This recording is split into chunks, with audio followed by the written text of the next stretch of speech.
বর্তমানকালে নার্ভের যে সমস্ত রোগগুলি নিয়ে পেশেন্টরা আমাদের কাছে আসে সেগুলির মধ্যে মাইগ্রেন জাতীয় সমস্যা, মাথা ব্যথার সমস্যা, ভুলে যাওয়ার রোগ যেটাকে আমরা অ্যালঝাইমার্স ডিজিজ বলি সেই রকম, পার্কিনসনিজম যেটা বয়সকালে হয়ে থাকে সাধারণত 50 বছরের উপরে, এছাড়াও খিঁচুনি বা মৃগী রোগ এর সমস্যা নিয়ে অনেক সময় পেশেন্ট আমাদের চেম্বারে আমাদের হসপিটালে আসে।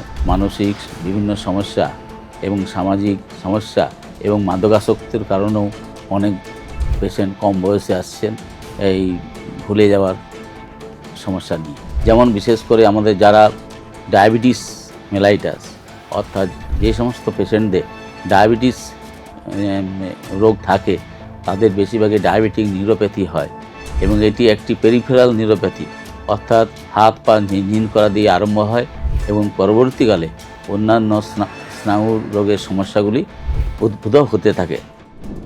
আমাদের নিউরোলজিক্যাল সমস্যা প্রচুর রয়েছে। এই প্রচুর সমস্যা থেকে কিছু কিছু সমস্যার কথা আমরা আজ বলবো, কিছু কিছু সমস্যার কথা আমরা আজ তুলে ধরব। নমস্কার, আমি মৌপ্রিয়া এবং আমাদের সঙ্গে এই মুহূর্তে রয়েছেন গৌরীদেবী হসপিটালসের neurologist doctor Tusharkanti Bandyopadhyay. Sir, আপনাকে অনেক অনেক স্বাগত জানাই। নমস্কার, আমি ডক্টর তুষারকান্তি বন্দ্যোপাধ্যায়, এখন নিউরোমেডিসিন বিভাগে গৌরীদেবী মেডিকেল কলেজ হাসপাতালে কর্মরত। স্যার, প্রথমেই জানতে চাইব এই সময়ে বর্তমান সময়ে কি ধরনের রোগ মানে নিউরোলজিক্যাল রোগগুলি একদম বেশি বাড়ছে? হ্যাঁ, বর্তমানকালে নার্ভের যে সমস্ত রোগগুলি নিয়ে পেশেন্টরা আমাদের কাছে আসে সেগুলির মধ্যে মাইগ্রেন জাতীয় সমস্যা, মাথা ব্যথার সমস্যা, ভুলে যাওয়ার রোগ যেটাকে আমরা অ্যালঝাইমার্স ডিজিজ বলি সেই রকম, পার্কিনসনিজম যেটা বয়সকালে হয়ে থাকে সাধারণত 50 বছরের উপরে, এছাড়াও খিঁচুনি বা মৃগী রোগ এর সমস্যা নিয়ে অনেক সময় পেশেন্ট আমাদের চেম্বারে আমাদের হসপিটালে এসে থাকেন। এই যে ভুলে যাওয়ার রোগটা কি আমাদের কম বয়সীদের মধ্যে বেশি বাড়ছে? হ্যাঁ, এই ভুলে যাওয়ার রোগটা সাধারণত আমাদের বয়স বেশি হলে হয়ে থাকে, যে সাধারণত 60 বছর বা 65 বছরের পরে মানুষের বয়সকালে এই ভুলে যাওয়ার রোগ দেখা যায়। কিন্তু এখন দেখা যাচ্ছে বিভিন্ন কারণে, তার মধ্যে যেমন স্ট্রেস, স্ট্রেন অর্থাৎ মানসিক অবসাদ, মানসিক বিভিন্ন সমস্যা এবং সামাজিক সমস্যা এবং মাদকাসক্তির কারণেও অনেক পেশেন্ট কম বয়সে আসছেন এই ভুলে যাওয়ার সমস্যা নিয়ে। শুধু ভুলে যাওয়ার রোগই নয়, স্ট্রোক এখন অনেক অল্প বয়সীদের মধ্যেও শোনা যাচ্ছে। এটার কি কারণ হতে পারে? হ্যাঁ, স্ট্রোক সাধারণত দু ধরনের হয়। এক ধরনের স্ট্রোক যেটা হচ্ছে আমাদের একটু বেশি বয়সে হয়, সাধারণত 50 বছরের বেশি বয়সে ব্রেনের স্ট্রোক বেশিরভাগ ক্ষেত্রে হয়ে থাকে। কিন্তু কিছু কিছু স্ট্রোক কম বয়সে বরাবরই হয়ে থাকে, সেগুলি সাধারণত 50 বছরের আগে অর্থাৎ 50 বছর বয়স হওয়ার আগেই রোগীর স্ট্রোকে আক্রান্ত হন এবং সেইগুলিকে আমরা ইংরেজিতে বলি স্ট্রোক ইন ইয়ং। কিন্তু এখন দেখা যাচ্ছে বিভিন্ন কারণ, বিশেষ করে উচ্চ রক্তচাপজনিত সমস্যা এবং আবার সেই মানসিক সমস্যা, সামাজিক বিভিন্ন সমস্যা, টেনশন, অবসাদ, এই কারণে অনেক সময় 50 বছর বয়সের আগেই পেশেন্টরা বিভিন্ন রোগীরা স্ট্রোকে আক্রান্ত হচ্ছেন। এইগুলিকে আমরা বলি স্ট্রোক ইন ইয়ং। মাথা ব্যথা বা মাইগ্রেন ধরুন এখন হামেশাই শোনা যাচ্ছে, প্রত্যেককেই জিজ্ঞাসা করলেই বলছে মাইগ্রেন হয়েছে, মাথা ব্যথা হচ্ছে। এটা খুব কমন হয়ে দাঁড়িয়েছে আগের তুলনায়। এটাও কি একটা প্রবলেম? হ্যাঁ, এটা এই কোশ্চেনটি খুবই ভালো এবং ব্যাপারটি হচ্ছে যে এই যে মাইগ্রেন বা মাথা ব্যথা এই দুটি কিন্তু সিনোনিমাস অর্থাৎ একই রকম ব্যাপার নয়। মাথা ব্যথা বিভিন্ন কারণে হতে পারে, কিন্তু মাইগ্রেনের কতগুলি বিশেষ কতগুলি কারণ আছে এবং মাথা ব্যথা যে সমস্ত মাইগ্রেনের কারণে হচ্ছে সেটা নয়। অনেক সময় বিভিন্ন টেনশন, যেমন টেনশন হেডেক বলে একটি টার্ম আছে, এই হেডেকটি হয় বিভিন্ন কারণে, অ্যাংজাইটি, টেনশন, ডিপ্রেশন এই আক্রান্ত হলে কম বয়সী পেশেন্টরা বেশিরভাগ ক্ষেত্রে আক্রান্ত হয়ে যায়। এটি কিন্তু মাইগ্রেন নয়।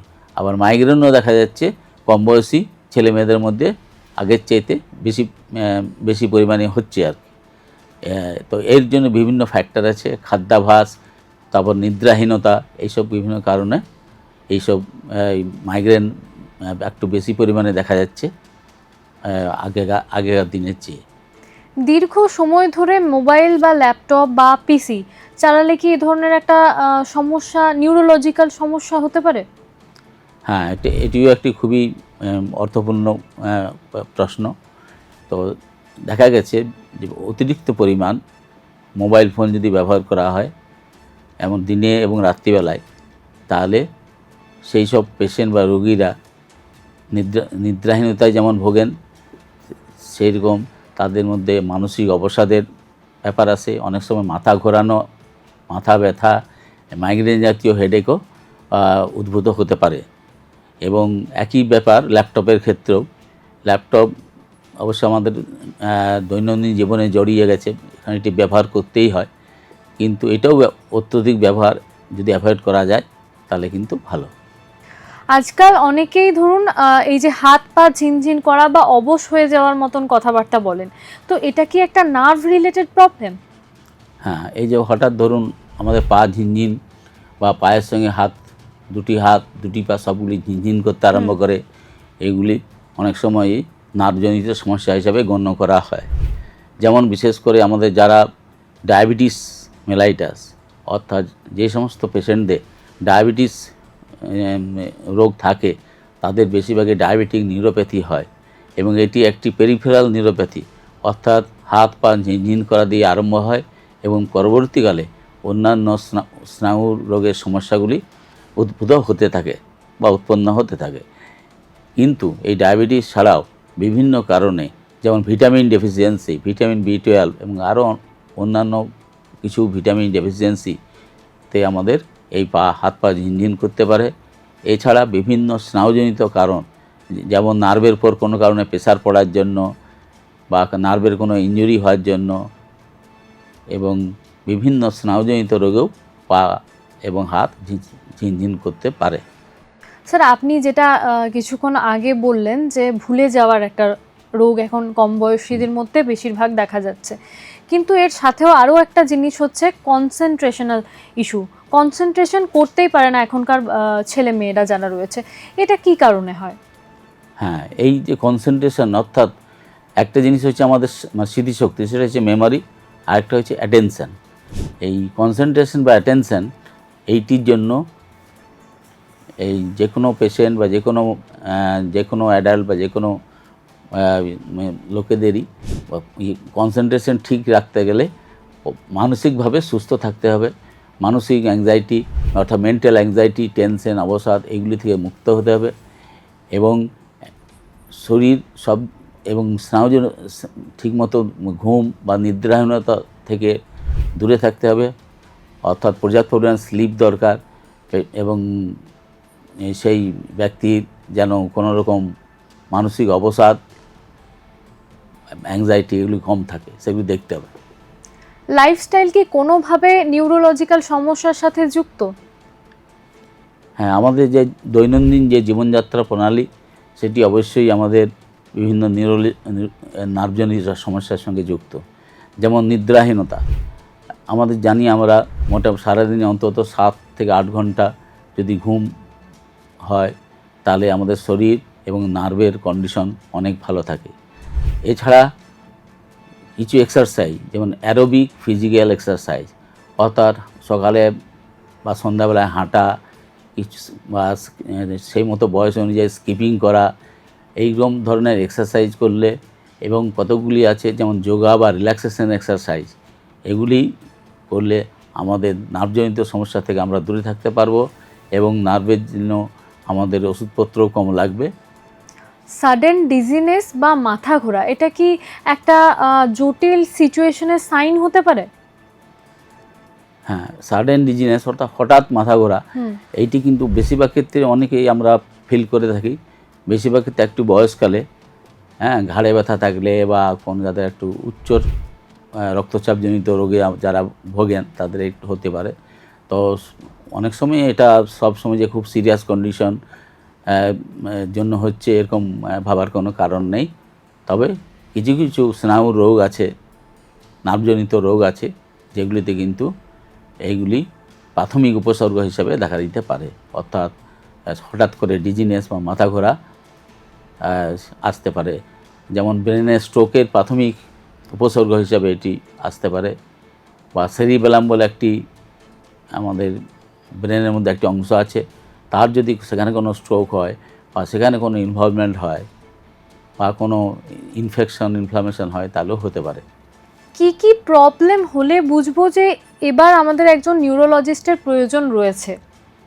হ্যাঁ, আমাদের যে সমস্যা, যেমন মাথা ঘোরা যদি বলেন, যদি মাথা ঘোরা পারসিস্টেন্ট হয়, আজকে হলো, তারপরে আবার 2 দিন পরে, এবং প্রতি মাসে 6 দিন 7 দিন কন্টিনিউয়াস মাথা ঘুরছে, এবং যার সঙ্গে পজিশন, তো অনেক সময় আমাদের কি হয় যে বিছানায় যখন শুই আমরা এপাশ থেকে ওপাশ ঘুরি, তখন হঠাৎ মাথাটা ঘুরিয়ে যায়। এগুলি কিন্তু অতটা সিরিয়াস নয়, এগুলো পজিশনাল ভার্টিগো এগুলিকে বলা হয়। কিন্তু যদি হঠাৎ করে কোনো কারণ ছাড়াই মাথা ঘুরে যায় এবং কিছুক্ষণ ধরে, অনেকক্ষণ ধরে স্থায়ী থাকে, এবং মাথা ঘোরার সঙ্গে অন্যান্য উপসর্গ, যেমন চোখে ঝাপসা দেখা, হাত পা ঝিনঝিন করা বা অন্যান্য নার্ভজনিত সমস্যা যদি উদ্ভূত হয়, তাহলে কিন্তু আমাদের সেটিকে সিরিয়াস বলে গণ্য করতে হবে, এবং চিকিৎসকের পরামর্শ অবশ্যই দরকার সেই ক্ষেত্রে। ব্রেন হেলথ ভালো রাখার জন্য যদি 3টি টিপস শেয়ার করেন। হ্যাঁ, ব্রেন বা নার্ভজনিত সমস্যা কম থাকবে তখনই যদি আমরা প্রথম কথা ঠিক, সবচেয়ে প্রথমেই হচ্ছে স্লিপ, অর্থাৎ উপযুক্ত পরিমাণ ঘুমের দরকার। আমরা আগে যেটা আলোচনা করলাম, সারাদিনে অন্তত 7 থেকে 8 ঘন্টা যদি ঘুম হয়, তাহলে কিন্তু নার্ভের স্বাস্থ্য ভালো থাকে। এছাড়া আমাদের কিছু কিছু এক্সারসাইজ, যেমন অ্যারোবিক ফিজিক্যাল এক্সারসাইজ, এবং এইটি করলে হয় কি, মানে যেমন পেশেন্টের ওজন কন্ট্রোলে থাকে, নার্ভগুলি সুস্থ থাকে, এবং নার্ভের রোগ চট করে আসতে পারে না, এবং এর সঙ্গে হচ্ছে গিয়ে সুষম খাবার খাওয়া, স্বাস্থ্যকর খাবার খাওয়া, এই করলে তাহলে আমাদের নার্ভজনিত সমস্যা থেকে আমরা দূরে থাকব। এবং এছাড়াও আরেকটি ইম্পর্ট্যান্ট জিনিস অবশ্যই বলা দরকার, যে রিল্যাক্সেশন এক্সারসাইজ বা যোগা, এগুলি কিন্তু আমাদের নার্ভগুলিকে সতেজ রাখতে সাহায্য করে, নার্ভগুলিকে বিশ্রাম দেয়, এবং আমাদের নার্ভের বিভিন্ন ধরনের রোগ থেকে আমাদের দূরে থাকতে সাহায্য করে। স্যার, আপনাকে অনেক অনেক ধন্যবাদ। নমস্কার। আপনারা শুনলেন আমাদের বিশেষজ্ঞ ঠিক কী বললেন। এই বিষয়ে যদি আপনাদের আরও কিছু জানার থাকে, তাহলে গৌরী দেবী হসপিটালসের হেল্পলাইন নাম্বার রয়েছে, সেখানে যোগাযোগ করতে পারেন, অথবা আমাদের ইউটিউব, ফেসবুক চ্যানেলেও যোগাযোগ করতে পারেন। সুস্থ থাকুন, সতর্ক থাকুন। ধন্যবাদ। নমস্কার।